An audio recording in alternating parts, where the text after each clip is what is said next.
DZRH, member, kapisanan ng mga broadcaster ng Pilipinas.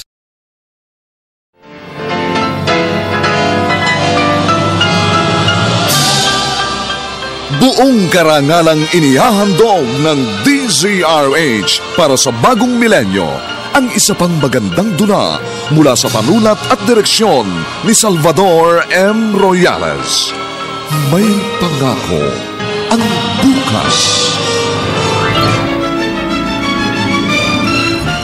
Kahit kailan hindi ako nawala ng galang sa nakatatanda. Pilit ako nagpapakabait. Pero binabalaan ko kayo. Baka hindi nyo alam ang pwedeng gawin ng isang mabait na tao kapag nasagad ang kanyang pasensya. Pwedeng maging demonyo kahit ang isang santo. May pangako ang bukas. Kasaysayan ng mga kaluluwang lupaypay na ang pusong hapong-hapo sa tindi ng malabis na pagdurusa. Subalit sa kabila ng lahat, huwag kalilimutang paglipas ng isang dapit hapon ay sisikat ang araw na magsisilbing tanglaw sa sinumang tinakasan na ng kawalang pag-asa. Dahil sa likod ng mga hinagpis ay may naghihintay na ligaya.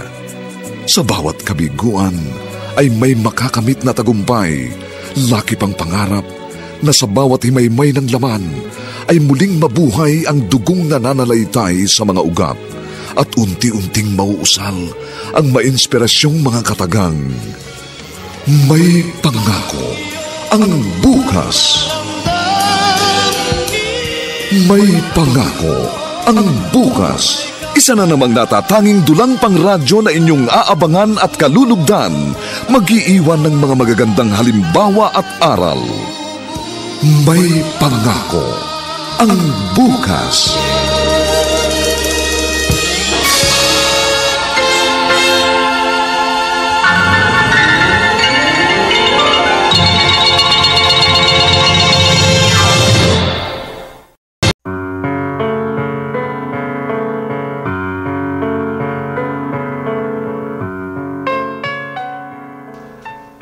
May mga lalaking labis-labis kung magmahal sa kanyang pamilya.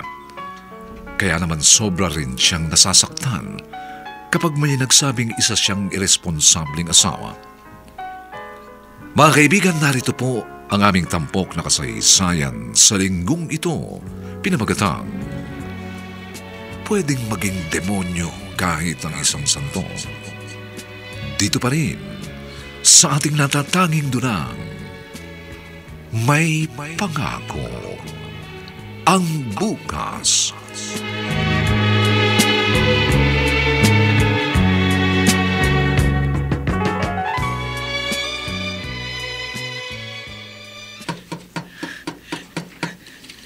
Sandali!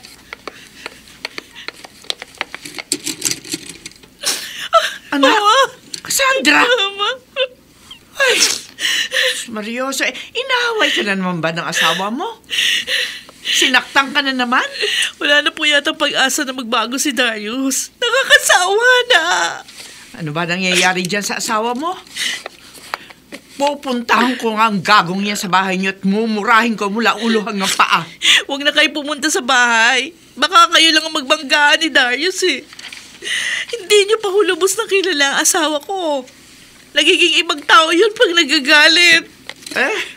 Baka isumbong ko siya kay Uncle Oscar mo. Ma, ayoko na sanang malaman pa ni Uncle. Ay, bakit ayaw mo malaman na uncle mo? Mula lang mamatay ang papa mo nung maliit ka pa. Abay, ang Uncle Oscar mo na ang tumayong ama para sa'yo. Kaya nga ho, ayoko nang malaman pa niya dahil police colonel si Uncle Oscar. Baka mamaya kung anong gawin niya kay Darius. Bakit? Nag-aalala ka pa rin ba para sa buwisit na lalaking yun? Kahit lagi ka pinaiiyak. Oo naman ho. Asawa ko yun eh. Oo, asawa mo nga. Pero pag ganyan na puro konsumisyon ang binibigay sa'yo, gusto ko mabigyan siya ng leksyon ng Uncle Oscar mo. Baka sa ganun lumambot ang ulo ng asawa mo. Pag police colonel na ang kumumpronta sa kanya.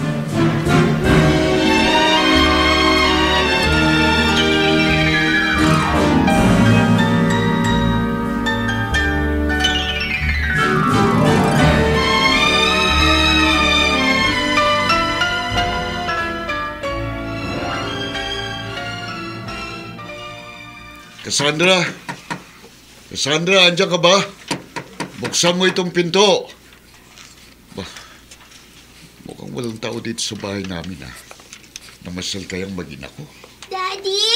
Oh, Mika. Nasaan ang mami mo? Hindi ko nga po alam eh. Pagdating ko po galing sa school, wala po si Mami. Kaya doon muna ako tumuloy sa bahay ng classmate ko. Yun po ang bilin sa akin ni Mami. Basta daw po dumating ako galing sa school nang wala siya, doon muna ako kina Lenlen. Sige. May sariling susi naman ako eh. Oh, pasok na tayo. Opo. Para pareho na tayo makapagpalit ng pambahay. At tuloy magluluto na rin ako ng ating hapunan.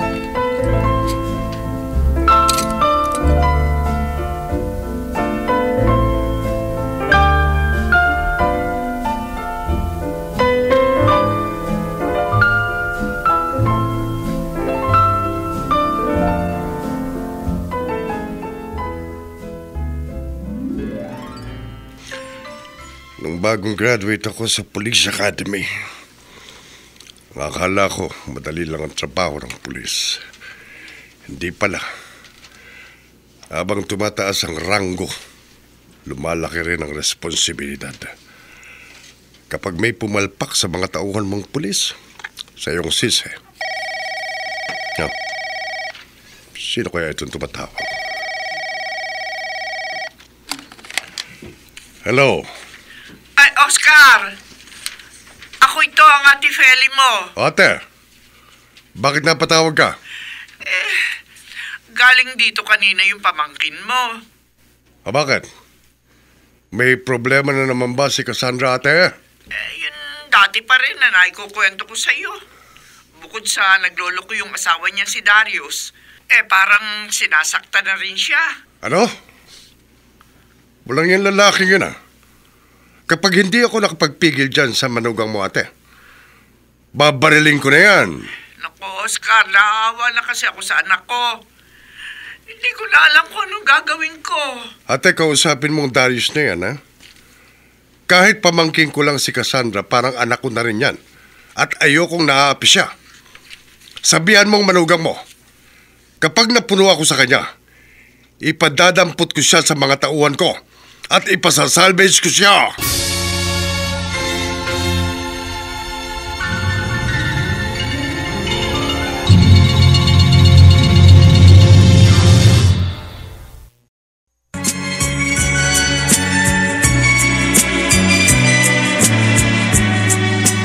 At ngayon, balikan natin ang tampok na kasaysayan sa ating dulang. May pangako ang bukas.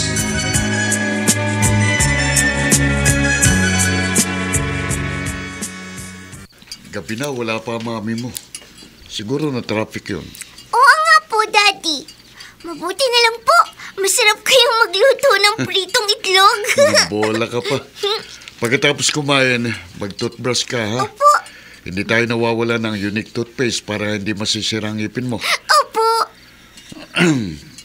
Saan kaya nagpuntang asawa ko? Kanina ko pa kinukontak sa cellphone. Nagre-ring lang pero ayaw sagutin. O baka naman Ay, hindi Daddy. Ha? May nagbukas po ng pinto. Baka po si Mami na yan. Oo nga. Yes, Mika. Ako na nga ito. Saan ka galing? Ha? Pagdating ko, wala ka. Tapos, ginapi ka pa sa labas. Eto, kung na nagluto ng hapunan, pritong itlog at beef loaf lang ang na-prepare ko. Oo, okay na rin yan. Kaya nga palagi ako nag-i-stock ng mga delata just in case emergency, di ba? Tulad ngayon. Saan ka ba galing? Diyan lang. Naglibang-libang. Nag-window shopping. Kasi na-traffic ako kaya ginabi ako. Sorry Kumain ka na rin. Nauna na kami ng anak mo. Ganun ba? Busog pa ako gusto ko na rin magpahinga.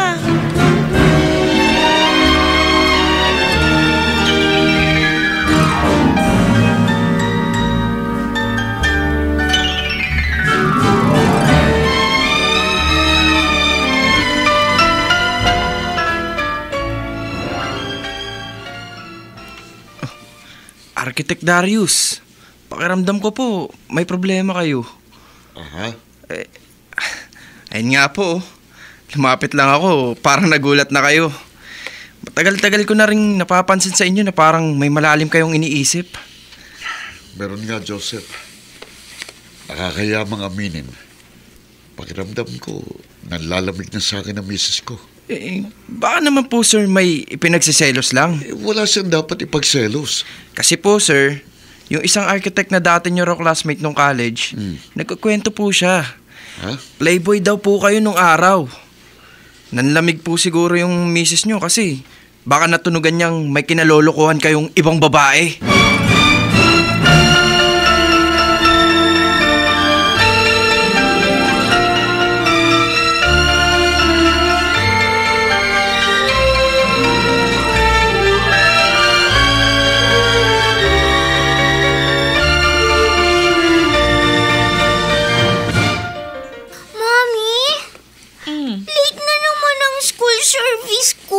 Siguro na traffic na naman yun. Pero huwag kang mag-alala, anak. Hindi ka naman makakagalitan ng teacher mo dahil hindi naman ikaw yung may kasalanan kaya ka na late sa school. Yung school service mo ang late sa pagsundo sa'yo. Dapat kasi, hindi na lang ako nag-school service. Dapat tricycle na lang. Kung tricycle naman yung sasakyan mo pagpasok, maihatid pa kita. Kaso, malaking abala naman sa akin. Kasi... Ay, siya nga pala. Pag uwi mo mamaya, baka wala uli ako dito sa bahay, ha? Dating gawi. Doon ka na lang muna ulit sa bahay ng classmate mo. Malapit lang naman yun dito, di ba? Saan kayo pupunta, Ay, no, Mami? huwag mo na itanong. Ayan na yung school service mo. Ay, bye-bye, Mami! Okay, bye! Bye-bye! Ingat! Papa! Ay, tamang-tama. Maaga rin akong aalis ng bahay.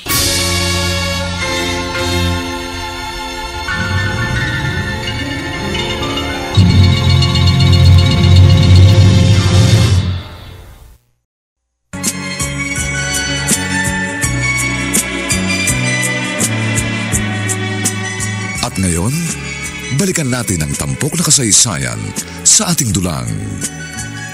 May pangako ang bukas.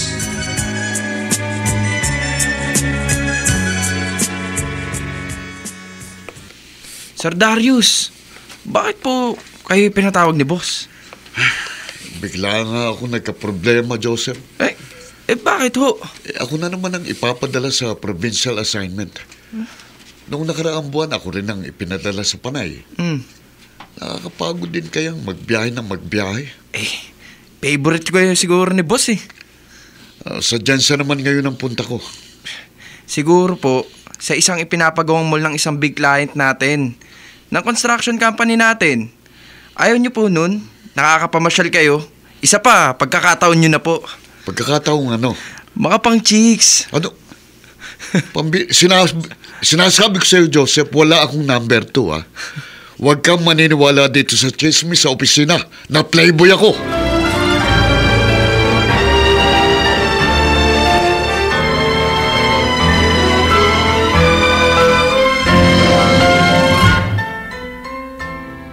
Mami, nalulungkot po ako pag hindi umuwi si Daddy. O bakit naman?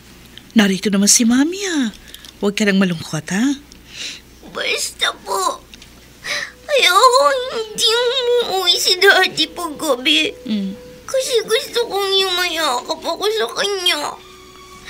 Gusto ko siyang katulong ko sa paggawa ko ng mga assignment na binibigay ni teacher. Kaya rin naman kitang tulungan sa paggawa ng assignment mo, di ba? Oo nga po. Oo.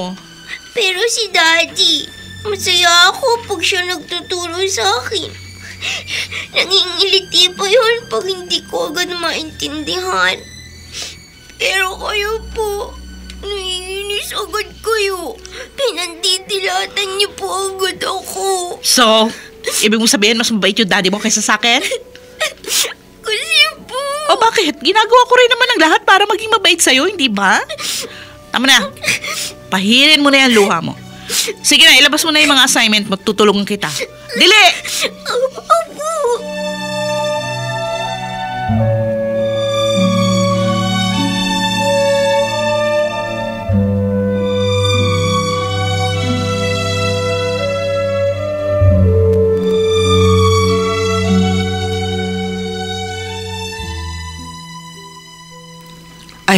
Oscar, salamat naman, nadalaw mo ko.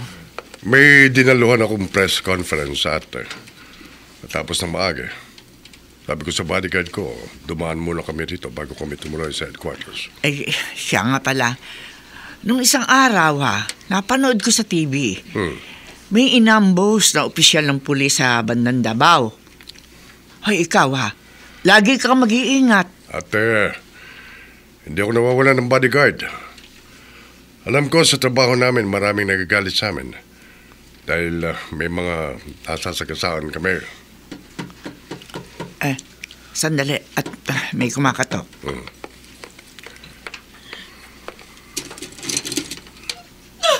Mama! Ano nangyari sa'yo? Bakit may mga pasaka? Si Darius! Nag-away na naman kami. At sinasaktan ka na ni Darius ng pisikal? Cassandra? Opo, Uncle Oscar. Ayan, Oscar. Mabuti na rin narito ka't nakita mo. Minamaltrato na ng kanyang asawa ang pamangkin mo.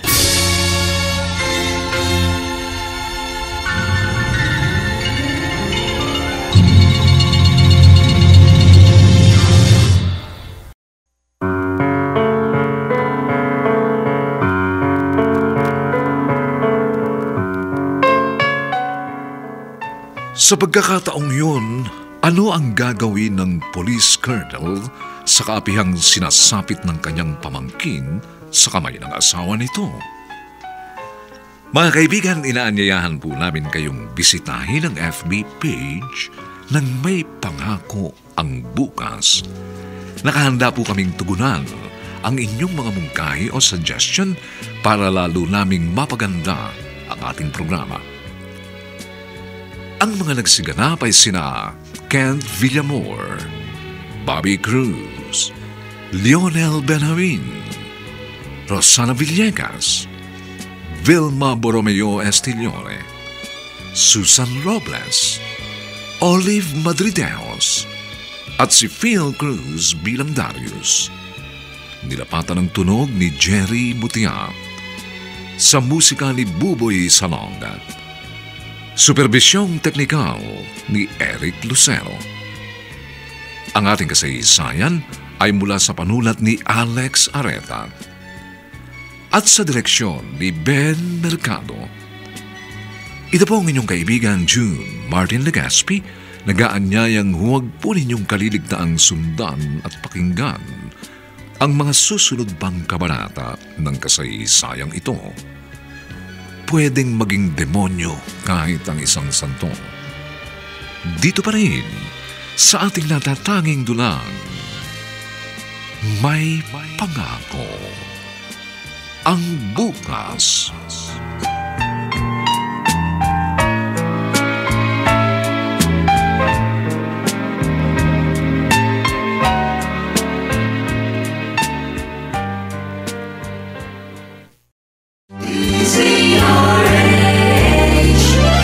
DZRH, member, kapisanan ng mga broadcaster ng Pilipinas.